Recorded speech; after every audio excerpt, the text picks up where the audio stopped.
Hey everyone, I'm MrHarr, and welcome back to another episode of Let's Play Driftmoon. In the last episode, we got to the Steam Whale Company and met the love interest of the game, who was also going to take us to the island where the next gym is located. But before we left, we needed to unfreeze this guy, Captain CatDog, because he was the only one who knew how to get to the island. He also has a really bad cold, apparently, and has super sneezes, but we're going to talk to him since we just unfroze him at the end of last episode, so let's go ahead and do that. Hey there. That was a weird way to say, hey there. Anyway, achoo! Loppy, low-life lobsters, slippery, sleazy sea snails. I will get you, all you notoriously nutty non-fishes. The old sailor jumps up and down for a while, madly flailing his fist in the air. So, Yara, what are you doing here? And who is this skinny sumo whale? I like this guy. Sumo whale. I'm Harrison. Sierra and I just saved you from being frozen to death. Pompous piggy piranhas, I owe you one, boy, and you, Sierra, smart girl. He bats you both on the back. Where is Sierra? Or Saria? I just say Sierra, if you haven't noticed by now. Sierra, you won't believe what I saw before I froze. It started snowing, and all the kids went out to make snow angels, and I decided to warm up my sauna. It was the strangest things I ever... I guess I should be using a pirate voice, or at least a grizzly captain's voice. I wish I could pull off a grizzly captain's voice. Oh well. I looked out of the sauna window, and they came down the river, sailing on top of a huge iceberg. It was a giant snowman. I think that the giant snowman is just a legend, but I assure... you may think that the giant snowman is just a legend, but I assure you it is not. One after the other, our people froze in bright flashes of light. I lunged at the snowman head-on, and then a cold like I had never felt before. It nearly killed me, even though I had practiced swimming in icy rivers and lakes every time my ship travels in the northern seas. I don't know what I would have done without you, Sierra, and you, my boy. You, my boy. Same difference, I guess. He genuinely nudges you with his elbow. The giant snowman? Sea snails, whatever. The giant snowman. 3 giant snowballs with a terrible carrot nose. The biggest carrot I've ever seen, I might add. And there's a mean-looking man, too, a wizard of some kind, who is just shouting that he's called Ixel and that the village is being punished because in an alternate time when we would have helped someone called Harrison. And hey, didn't you say your name was Harrison? Piranhas. He meant you. Yeah, he meant me. Loopy lobsters. Who would have thought that they would be so frightened of a skinny sumo whale like you? But what happened here? Have you unfrozen the other villagers? And Sarah, is she alright? Beyond, alright, we've met Sierra, she's fine, and worried about you and everyone else. I had the survivor's guilt. No one here had a tough hide as I do. I should have taken them ice swimming more often, but I am glad to hear at least Sarah survived. You could find her, could you find her? Let her know I'm alright. I have to sit here for a while and warm up. I'm still too frozen to bend my legs yet. Look, CatDog tries to bend his legs, and he almost falls over. Sierra, can you get your uncle some warm cocoa? Sure, why did I say sure? We're not Sierra. You saw Ixel. Tell me everything you remember of him. Well, I saw that boisterous blue ray for less than 15 seconds. Didn't I? Wreath and fire and smoke and fire and that sort of thing. Sound like an overly obnoxious octopus to me. Okay. And we know that what's your mouth and a snorkel? That's a pipe, apparently. Sarah says we need your help to navigate to Yoni. Thank the maker. Sarah's alright. So you really are the ones who's got the mystery ticket, huh? Well, I was almost sure of. After our chat, anyway, the captain looks in the distance, remembering something.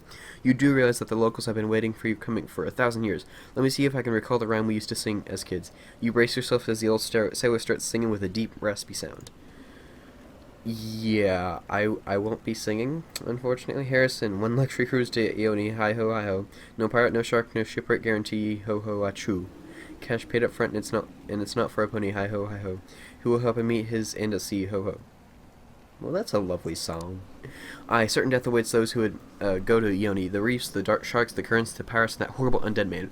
Luckily, I was able to avoid him by cleverly camouflaging myself in a mushroom every time my parrot warned me I was in sight. I never wanted to go back there. The island of Yoni is cursed, and you would be better off staying right here. Please don't ask me to go there again. It's the only way to destroy King Ixel. He looks at the far horizon, tears in his eyes. She needs someone to look after her. She isn't as strong as she lets on. I swear to Sarah's fathers. I must be one nutty non-fish for promising you this, but I will come. The last cruise of the Steam Whale Company. Achoo! You're a lucky lad to be getting to know our Sarah Harrison. She isn't easily impressed by young men, that young lady. The captain winks at you with a knowing smile, and he takes on a fatherly approach. Just remember that to treat her with all the respect she deserves, alright? Because I'm watching you. I'll be watching you. The captain starts walking inland. I'll meet you at the Steam Whale Company. Okay, so if you haven't noticed already, or actually, I don't know why you would have assumed this already, but this episode is going to have a lot of talking and reading in it, unfortunately. Hatch. Yes, I know, the sign said, no, I don't want to talk to you, Velvet. I pressed the wrong button, and now we're wasting time. Hatch, there we go. So, the captain's not here yet. So oh, no, he's over here. Okay, well, that was weird. so I guess we're good. You saved Captain Catdog, Harrison. I don't know how to thank you enough. I'm forever in your debt. The captain winks at you from behind her. Behind her. I don't think he's behind her, but whatever. You're welcome. Sarah hugs you and smiles. You're my hero. Alright, Captain's here. The Zapio is all in place. Is that all? I think everything's ready now. We've already plotted the route to the Captain. The eel is zapping away happily. When you're ready, just press the big red button next to the eel tank and we'll start a voyage. Cool, I get to press a big red button. Yes, I feel the button is particularly impressive. It starts the eel tickler. Sarah smiles knowingly. Just remember, once you press it, we're not coming back until we visit Yoni. Once the eel feels ticklish, we have to use up the pent-up energy, or we better start finding a way to breathe underwater quick. Let's see. We're good. Okay, so I guess let's talk to this guy. Already, no, I don't think we need to talk to him, actually. How are you feeling, Iceman? Okay, let's press the big red button. No, button. And this is kind of, we've actually kind of seen this before, but, there's this little kind of, not cinematic, obviously, but, well, you'll see what it is. I don't really know how to explain it, so. As you push the big red button in the middle of the Steamy's control board, the engine starts with a loud roar, but just as suddenly it started, it stops and coughs. After a few frantic attempts to give treats to the eel and many loud swears by the captain about another bug in the engine, the problem is solved, and Steamy's engines start to whir again, this time with a beat steady enough to occupy a grand orchestra. Sarah gently maneuvers the small submarine through the narrow undersea passage leading out of Steamy's cave hideout. After a few minutes in the darkness of the passage, you are left blinking by the beautiful turquoise light softly reflected through the ice above. When you look out through the glass, it's a completely different world, eerie and tranquil at the same time. While you marvel at the scenery and try to keep Fizz from exploring inside the machinery, Sarah and Captain Catdog discuss currents and other nautical subjects, making constant course adjustments to avoid reefs and other ships. As the old captain starts retelling his colorful tale of the terrible sea monsters now living in the sunken city of Eleanor for the third time, you decide to join Sarah in the submarine control room. She's staring outside with a particular excited expression on her face. And just as you enter the glass enclosure, you notice a gigantic shadow move over you. Oh, gigantic shadow. A strange deep echo sound stops you on your steps. Yeah. Sarah instantly turns a switch at the speed, and the speed of the submarine comes to an abrupt halt. The young woman runs to a strange-looking tube that seems to run all the way outside the submarine, then poises her mouth to it. Everyone quiet, it's a moon wheel, let me handle this. As surreal as it sounds, Sarah speaks into the tube. Sarah. That's the girl gone mad. The huge creature just outside the thin metal sheet of the submarine responds. I can't do this without laughing. The powerful cry sends chills running down your spine. Sarah sings another strange reply, and the rail responds almost instantly. Sail the rail continue the Rosara duel for a couple of verses more, then the sound of the whale grows even stronger than before. Now it's enough to make the whole submarine reverberate. Oh no, the creature is starting to sound extremely angry. Does the giant creature think the submarine is another whale trespassing on its territory? The captain bites the brim of his hat, beads of sweat dripping from his brow. Even the brave little firefly seems to have developed its temporary lapse in his overflowing courage. You can hear a loud buzzing coming from behind the eel cage. But Sarah remains calm. She doesn't seem to be shaken by the furious whale, and she continues the discussion. Is she trying to dissuade the beast from smashing into the submarine? You can just barely stop yourself from grabbing the controls and trying to outswim the beast with Steamy's little engines. You hear a quiet tingle and something small rolls down the speaking tube straight into Sarah's hands. The whale must have dropped it. Is it a weapon? Some sort of container for poisonous gas? An explosive device? A harmless-looking ball that transforms into a miniature fighting ninja fairy? Sarah exclaims into the speaking tube with a happy, relaxed tone. The massive creature answers her one last time, then you see the enormous shadow lift as the creature turns around. After a surprisingly small number of effortless-looking flicks of its tail, the dark giant becomes just a small gray dot in the far end of the vast turquoise world surrounding you. What happened? Why was the whale angry? Sure. Oh no, I didn't realize that. It must have sounded pretty strange to you. Luna wasn't angry. We were just discussing her new nephew, and she's pretty excited about becoming an aunt. She's met a new male. There's even talk of marriage, but we'll see. Luna and I have been friends for a long time now. She's not the kind of whale to rush into things. Sarah looks at that tiny black stone in her palm. What is that little thing you're holding? Did the whale give it to you? This kind of looks like marbles kids play with, doesn't it? She inspects the little object closely. I have no idea what it is, honestly. Luna just said she wanted me to keep it in my mouth because I would need it at the party. To keep it in my mouth probably means that I should hold on to it. They don't have the concept of pockets. She actually talked about talked a lot about what I should do with it, but there's simply no way to translate some of their concepts into human language. I don't think I understood half of what she was saying. Sarah scratches her head looking at the tiny objects. What do you think I should do with this pebble? You should keep it. It's bound to be useful. I better keep it safe then. I know Luna wouldn't have given it without a good reason. I'll just have to find out what the reason is. We better get going. There's still a long way to Yoni, and the air supply isn't going to last forever. She runs off to pilot the ship, and soon you are on your way to Yoni again. The long voyage to Yoni is far from easy. After many days spent with pirate ships, tentacle sea monsters, again, there's the cuckoo clock for like the 20th episode in a row. Strong currents and jagged reefs, a few engine breakdowns, presumably caused by the ventures of some overly enthusiastic big fish, and one cage left open incident that almost resulted in a near-fatal electrocution accident, you finally managed to reach the lost island of Yoni. As you approach the peaceful-looking shore, you can't help but wonder where on this island your brother Robert hid the gem, and whether he lived a long, happy life in the past or died a gruesome death trying to help you save your father and defeat the evil King Ixel. Dun dun dun. Here we are, Yoni. We finally made it. She looks relieved. I'd love to see some of the island. I've been dreaming of it ever since I was a kid. I hope you don't mind if I come with you. Sure. Why not? Gretel just grabbed my bow. She searches under her desk and pulls out an old bow. I'm all set. Let's go, Harrison. Okay. So, if you couldn't tell by now, Sarah fights with a bow. Whoa, she missed is like porridge, okay? I've never heard mist described like that, but why not? Look at what you're carrying. So she can fight with a wrench, which, I mean, is kind of a normal weapon compared to the ones we've had. And she has a quiver, like our grandfather Marthin used to have. So, I was thinking the quiver itself did damage, like you hit people. Never mind. So, we're gonna give Sarah some stuff to wear. Do you think that Sarah gets megalomania? It's kind of an interesting question. And let's give her Starbanger, just because, and why not? Actually, no, we have the Thorn Circlet. Let's give her that. We'll keep this. And I think that's all. Oh, wait. Soft leather gloves, you can have those. And let's give her the Ring of Megalomania, and then if she starts exhibiting megalomania symptoms, then we'll take it off. So, here we go. So, this is the island of Yoni, as you might have guessed. There's more reading in here, but before we do that, let's go exploring, because we just read a whole bunch, or I did, you listened to me read. Something I'm kind of wondering about. We had us three humans, and then Velvet also in the, are there not any things there? Oh, well.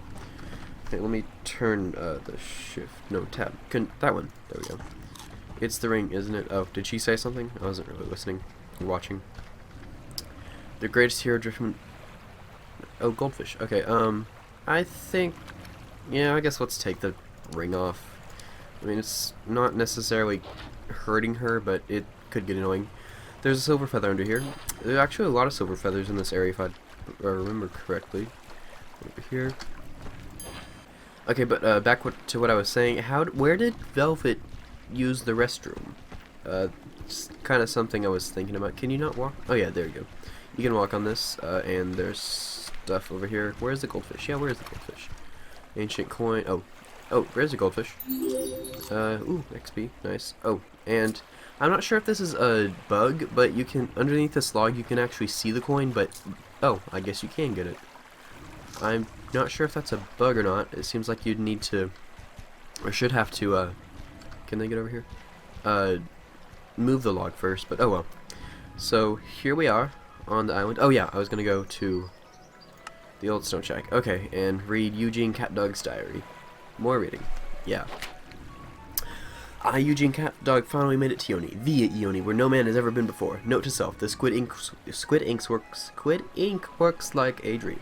The currents and mermaids nearly got me, but only nearly. 2 days ago at dawn, my ship crashed into the reefs just by the shore, and I had a real taste of the infinite currents of Yoni. I didn't give up, not for a second. I swam the day and night through like a prize-winning catfish. When I started my swim, I was not even a drift long away from the beach, but I could just barely hold my position, let alone the progress toward the shore against the vigorous currents. But in the evening of my second swim, I finally dragged myself to shore and spent the night under a ship carcass. After a night of restless sleep and aching muscles, I woke up to find a squid right next to my newfound emergency quarters. What a convenient discovery. So as my first chore, I took out my watertight journal. I hereby swear I'll make a note in my diary every time one of these squids washes up shore. and today I intend to search through the island and discover its fabulous treasures. They say those treasures are enough to fill a man's wildest dreams. After that, I will make myself a decent shelter. The squid ink is almost finished anyway, so I might as well have it for breakfast. Can you eat squid ink? I guess cat dog can. Island Diary, day 35. I'm sorry I ever departed on this journey. It was just a young man's foolish attempt at fame and fortune. What I'd give now to be back home working with Jacob at the Steamwell Company. The island is sheer terror. Even these squids are hard to get a hold of. Right after my previous entry, I embarked on an adventure to examine the island, but what an adventure it was. I burned myself badly examining a foul-smelling hole in the ground, which has suddenly erupted in boiling hot steam. Walking the shores, I first saw a legion of ruined ships, then the unthinkable, a living walking skeleton. I instantly hid and have been hiding from the monster man ever since. Luckily, that creature stays mostly secluded in a secluded western peninsula. He seems to have built a sinister black statue which produces a ghastly noise that sends chills down my spine. It seems I've been able to keep myself hidden from the skeleton so far, otherwise that monster would surely have eaten me. And speaking of food, I could definitely use a lot more of it. I found no sign of the amazing treasures of Ione. The only comfort I have is a parrot who seems to have taken a liking for me. I've named her Countless. Ah, there goes the ink again. Island Diary, day 115, at least. Another squid. Finally, it feels like day 10,000, I swear. When I get back home, I'm never setting foot on the island of Ione again. Not in a million moons. You've never had found the greatest treasure on Driftmoon. What is a treasure compared to all that you value and to your very life? I've been lurking in the shadows, avoiding that terrible skeleton man. Lurking in the shadows has gotten easier since I've gotten thin enough to hide behind tree trunks. That's the only good part of the good side of the food situation. I built myself a stone shack in the southern part of the island, and I've been praying like never before. That's the only thing that helps calm my fear of the monster man. Oh, I do fear him more than anything I've ever feared before. I've also had the strange idea to learn to train my parent Countess and teach her to speak to a turtle. Turtles are supposed to be smart, and I think the bird may just be able to handle it. Countess understands me remarkably well. Smart birdie. She's a real godsend, that one. I've just devised a cunning plan to get out of here. But the ink. Island Diary, day 10,000. Just kidding. Maybe more like 250. That skeleton guy looks like a bloodthirsty vampire fish. I'm surprised I haven't ended up on his plate yet. The monster is hanging around his ghastly stone statue a lot, and he's building something else too. Something mechanical? Maybe it's a devious device for hunting humans. I've stayed away from the statue. There's a strange new clicking sounds coming from that direction. I put together a little boat in the only bay common enough to keep it intact, but when the boat was almost done, I woke up in the morning and noticed a huge boulder had blocked the narrow water passage. I have no idea how it got there. There's no way for the boat to sail to sea anymore. I can't carry it on my shoulders now, can I? I'm hungrier than ever. I've even had a little accident with my feet, or rather my shoes. Good thing those shoes were made of leather, because they did they made a decent addition to my coconut diet.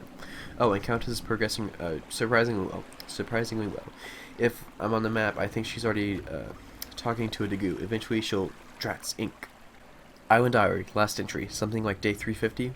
A squid just in time. Countess has done it. That amazing bird. She's learned to speak at least a dozen different animals, and now she's learning a moon whale from a young snatcher who claims that he's a pirate.